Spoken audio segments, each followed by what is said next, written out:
పవన్ కళ్యాణ్ అయితే ఇవాళ ఒక ఏదో ఇంతకుముందు కేఏ పాల్ గురించి ఏదో జాకర్ లాగా చెప్పుకునే పరిస్థితి.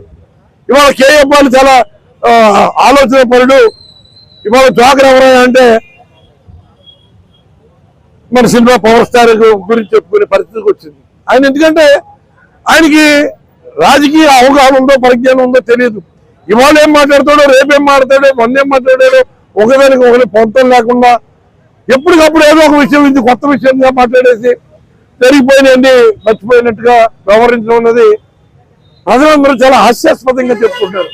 ఇప్పటికైనా ఈ రాష్ట్ర ఉప ముఖ్యమంత్రిగా ఆయన బాధ్యతల్ని సక్రమంగా నెరవేర్చాలంటే ప్రజలకు ఇచ్చిన హామీల్ని నేను ప్రశ్నించడానికే రాజకీయ పార్టీ పెట్టాను తప్ప అధికారం కోసం కాదు అని చెప్పిన మరి ఒక నాయకుడిగా ఇవాళ మీ కూటమిలో ఉన్న ముఖ్యమంత్రిని ఆయన కుమారుణ్ణి నిలదీసేలాగా ప్రశ్నించేలాగా మనం ప్రజలకి వాగ్దానాలు ఇచ్చాం కదా. సూపర్ 6 అన్నాం, సూపర్ 7 అన్నాం. ఇవన్నీ అమలు చేయాలి కదా. సంవత్సరం అయిపోయింది కదా, మరి ఎప్పుడు అమలు చేస్తాం? ఇది ప్రజల్లో మనం తీవ్రమైన వ్యతిరేకత వస్తూ ఉంది. అని నిలదీయవలసిన బాధ్యత పవన్ కళ్యాణ్ మీద ఉంది.